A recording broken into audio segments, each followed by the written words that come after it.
Okay, good morning, everyone. Just have to see. I thought that I had made some copies of the actual text of the chapter today, but I don't think they actually printed. So if you don't have the book with you, please just share with a friend. And here's some copies of the handout for today.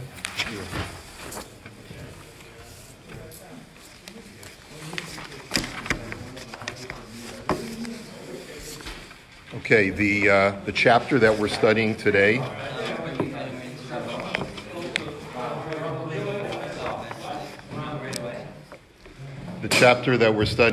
is Moreh Nevukhim, section 1, chapter 31. The place where we're holding now in the Moreh Nevukhim is very interesting. This is almost like a bridge chapter, because up until now the Rambam's project has been to take psukim from Tanakh and to be able to present them as to be able to sort of exposit on them and to explain them in certain ways so that we remove anthropomorphism from Hashem. Interestingly enough, we're going to discover that this chapter has no psukim at all. There's no verses that are quoted in this chapter. And actually, there's very little what we would call conventional Torah in this chapter. This chapter has universal ideas, philosophical ideas that the Rambam is going to be drawing from to demonstrate an important concept that he's going to be setting up in order for us to be able to appreciate the epistemology of God, which is what we've been talking about all along. What do we mean by that? What we mean is that there are limitations within the human intellect to properly understand God, because God by definition is infinite and the human intellect is limited. Now, the bridge to the previous chapter, last chapter, what did we talk about? What was the verb that we were focusing on in last week's chapter? Who can remember? It was all about eating and drinking. And the Rambam had said that eating and drinking, many times in Tanakh, is a reference to the thirst and the hunger for knowledge. And when a person consumes something, sometimes it's not a physical consumption, but it is a spiritual consumption of knowledge, of the knowledge of God. Now, the continuity here is very elegant, in that what the Rambam is now going to be demonstrating is that just like when it comes to food, there are limitations in the things that you can eat and drink, and the quantities that you can eat and drink. The same thing is true when it comes to the taking in of knowledge. The human intellect is limited by its very definition of being a finite and physical construct. And Hashem made us this way. Hashem made us with certain limitations. And the Rambam is going to be really unpacking this idea very strongly. In this, the commentary Shem Tov says that this is really all an introduction to a topic that the Rambam wants to focus on very carefully later on, which is the event of Ma'amad Har Sinai, the event of all of the Jewish people standing at Mount Sinai and having a face-to-face divine encounter. The Rambam's understanding of that encounter is very different from other commentators' understanding of that encounter. Most other ways of understanding that is that it's a physical experience of sound and of sight, and the Rambam does not understand it that way. The Rambam understands it that it's purely an intellectual, apprehensive experience. There may have been no noise that actually was audible at Ma'amad Har Sinai, and we're going to get more into that. But the point that he's going to present to us is that due to the limitations of each person's intellect, each person had a unique experience at Ma'amad Har Sinai based upon their intellectual capacity. And this whole chapter is the setup for that discussion. So I'd like to get started because there's a lot of verbiage, and we're going to run through it as quickly as we can. Okay? He says, know that the human... I'm sorry that I don't have an extra copy of the text today, so I would ask maybe that, Yisrael, if you want to share with someone in there inside. Okay, So the first thing is that the Rambam is going to point out that there are three types of intellectual or intellectualizable concepts, that things that people can cognize. Know that the human intellect has objects of apprehension that it is within its power and according to its nature to apprehend. So there are certain things which are easily comprehended in this world. On the other hand, in that which exists, there are also existence in matter that, according to its nature, is not capable of apprehending in any way or through any cause. The gates of apprehension are shut before it. Certain things are totally beyond our comprehension that exist. Entities that exist are totally beyond our comprehension. Now, this is a very humbling statement, and it's not something that apparently the Rambam is polemicizing, it would seem, against certain of his contemporaries, either whether in the Jewish world or in the non-Jewish world, who believe that the human intellect is capable of cognizing anything and everything that exists. And this is one of the statements that the Rambam makes throughout, is that the intellect is limited. We know this from the Mishnah in Chagiga. We're going to discuss that shortly. But this is a given. And the third category is there are also in that which exists things of which the intellect may apprehend one state while not being cognizant of other states. There's a third category of things that exist where you have limitations on what and where and how you can cognize those things. The fact that it apprehends does not entail the conclusion that it can apprehend all things, just as the senses have apprehensions, but it is not within their power to apprehend at whatever distance the objects of apprehension may happen to be. So by analogy, I can clearly see a car, right? But the car has to be within my proximity. If the car is 3 blocks away, I may not see it, even if I have a clear view of it. So there are limitations, even though there are certain objects that are cognizable, but there are limitations to that cognition. Similarly, with regard to all other bodily faculties, for the fact that a man is able to carry 200 weights does not mean that he's able to carry 1,000 weights. Just because I have the ability to lift doesn't mean that I have the infinite ability to lift anything that of any weight. I have limitations. And the human mind is like a container, as we're going to see. Just because the human mind is like a container doesn't mean that you can put anything and everything in it. Some containers are limited in their capacity, okay?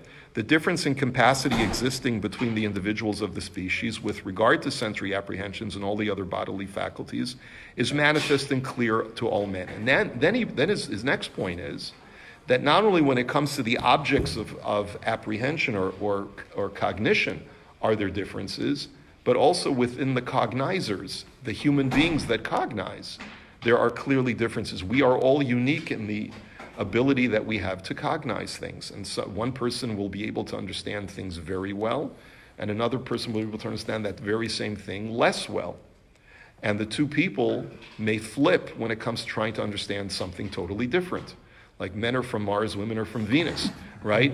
So I can understand how to assemble a chair from IKEA, but I haven't a clue about people's emotional states, let's say, where my wife is just the opposite. She wouldn't know what to do with a chair from IKEA, but she has a much better understanding of the human condition, just as an example, okay?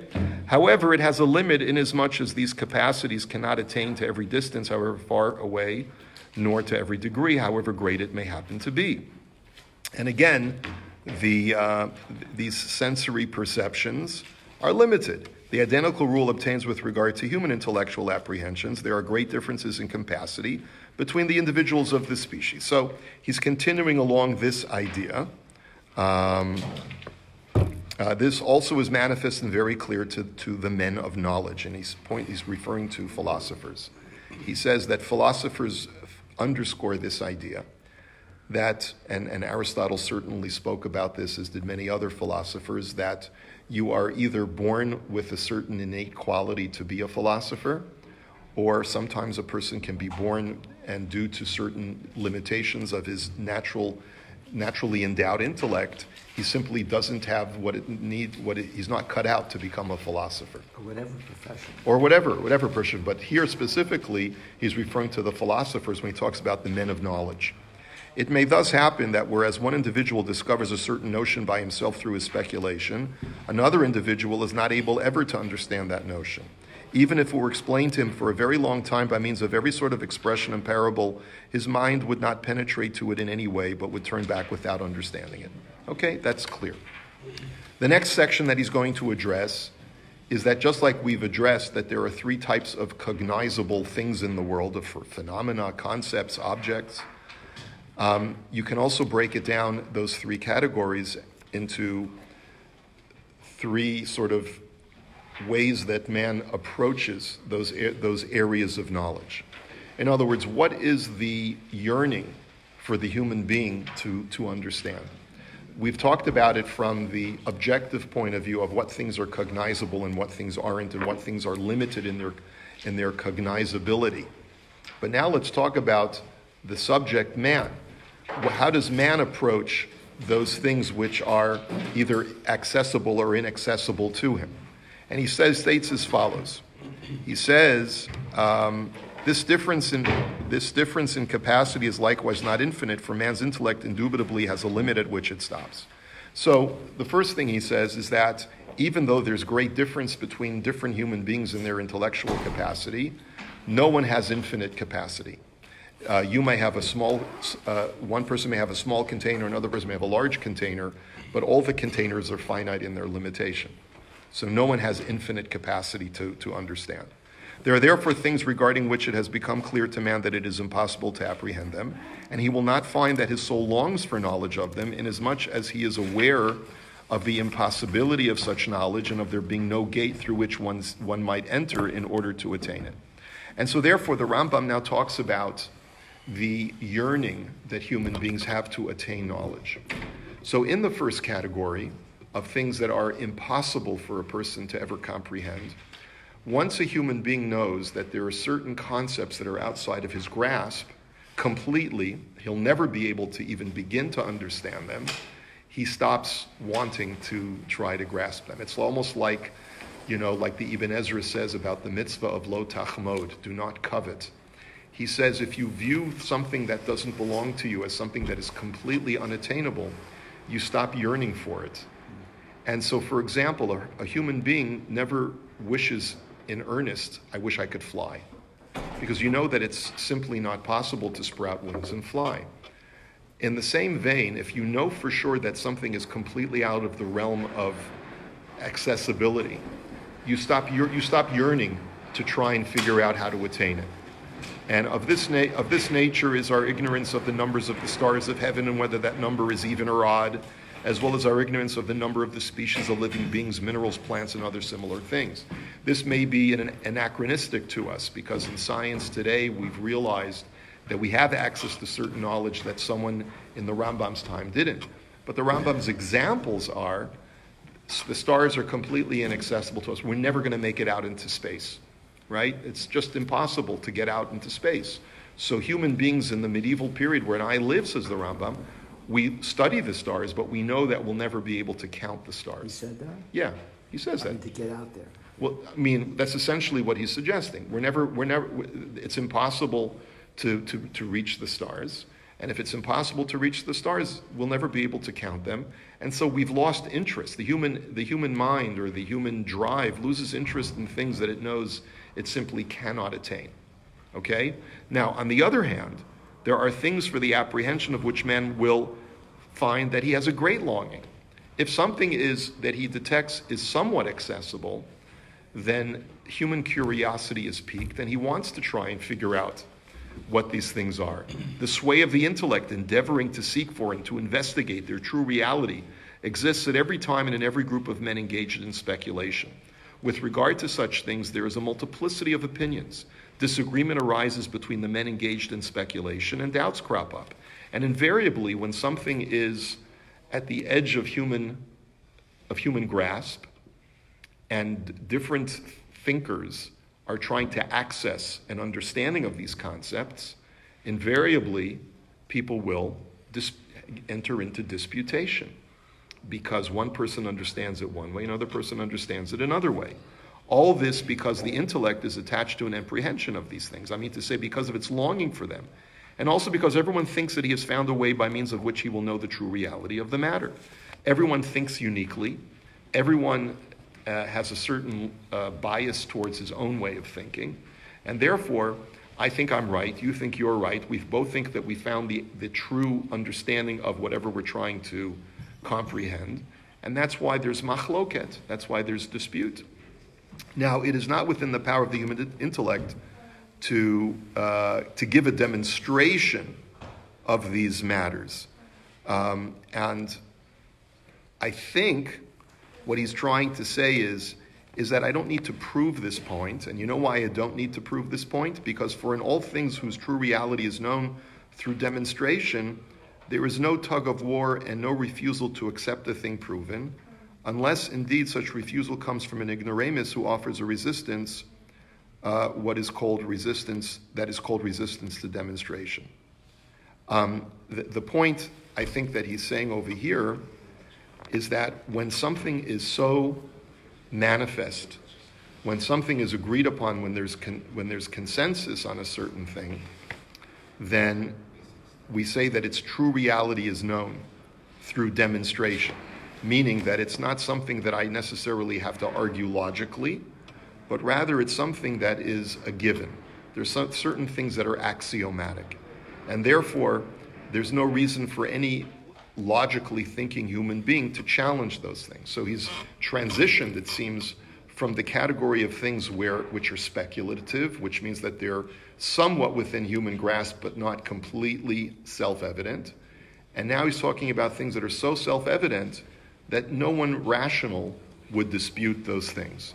Thus you can find groups of people who dispute the doctrine that the earth is spherical and that the sphere has a circular motion, or that the Ibn Tibon translates, and that the sphere is round.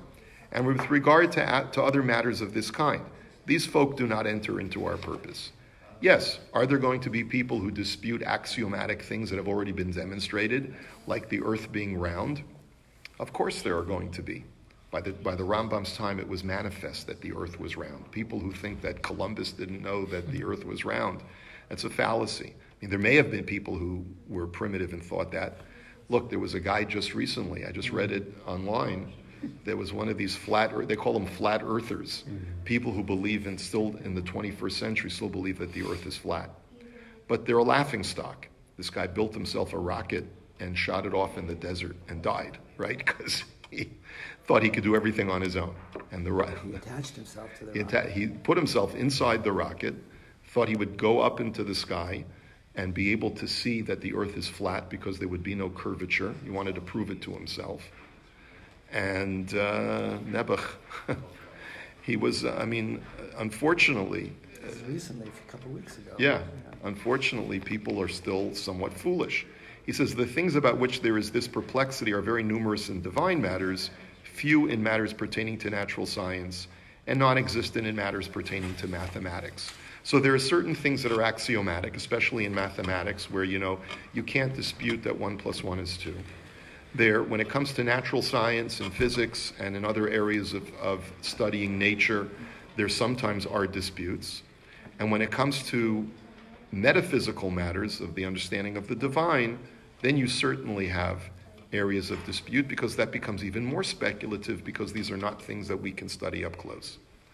And now he quotes Alexander of Aphrodisias, who is a 2nd and 3rd century philosopher who is very important to the Rambam. Why is he very important to the Rambam, even though the Rambam is living in the 12th century, Alexander of Aphrodisias is 900 years before the Rambam. Why is this person so important to him? So if you take a look, I just pulled out an encyclopedia entry on the bottom of your handout.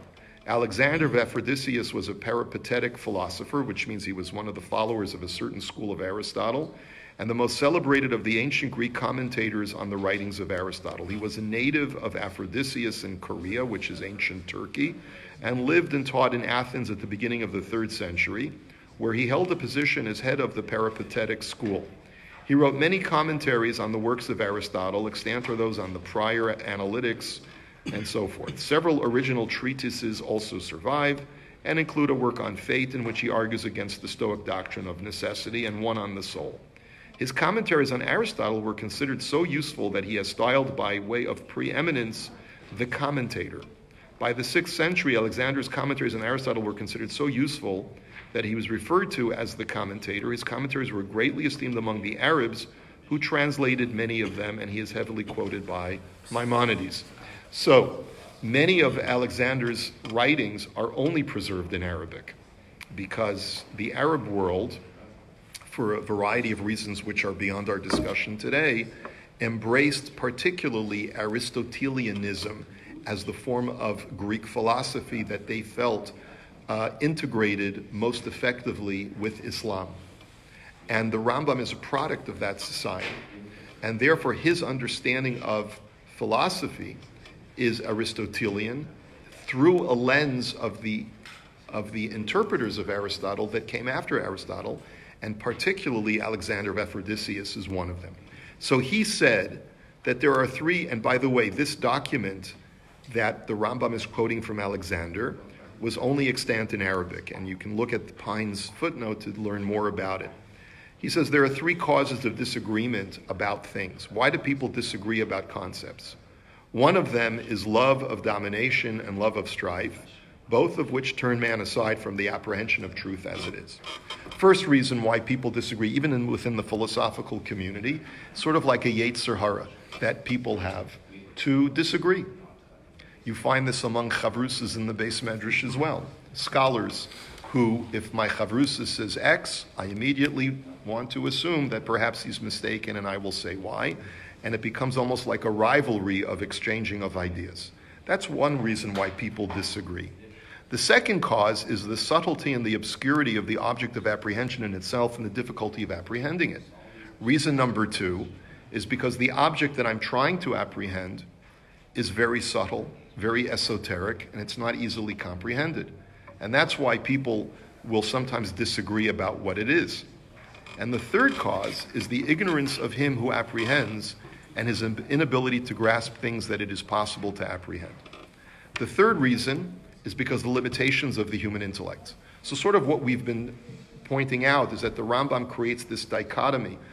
First, in the beginning of the chapter, he started talking about objects that are cognizable, and then he went to human beings who yearn for cognition and the different categories of things that human beings yearn to cognize, and there's a parallel to things that are the objects that are cognizable. And so similarly, Alexander points out that the last two factors is what cause people to disagree is number two being the object being, or the concept being esoteric, and number two, sometimes the human intellect makes mistakes, even if the thing is easily apprehended, but the person in question may just be making a mistake because of his limited capacity. That is what Alexander mentioned. However, in our times, there is a fourth cause that he did not mention because it did not exist among them. And this is very important. The Rambam's now telling you, I'm going to add to Alexander's list. And the reason why I feel I need to add to Alexander's list is because I'm addressing my fellow Jews that live in my time who are not necessarily trained in philosophical methodology and therefore are not perhaps as disciplined in their desire to seek truth objectively as perhaps Alexander and his community were. So while Alexander and his community only had three reasons why people err, within our community there's a fourth reason. And the reason is as follows. What's the reason? He says it is habit and upbringing. And what does he mean by that? It means that if everyone around me says this is the way it is, there's a tendency within human nature to wish to conform to what everyone else is saying and what everyone else is thinking. If that's the trend, then I don't want to buck the trend. I don't want to be different from anybody else. And therefore, he says as follows, for man has in his nature a love of and an inclination for that to which he is habituated. Thus you can see that the people of the desert, he's talking about, let's say, Bedouins, people who live in tents in the desert, notwithstanding the disorderliness of their life, the lack of pleasures and the scarcity of food, dislike living in the city. Do not hanker after their pleasures and prefer the bad circumstances to which they are accustomed to good ones to which they are not accustomed. Their souls accordingly would find no repose in living in palaces and wearing silk clothes and in the enjoyment of baths, ointments, and perfumes.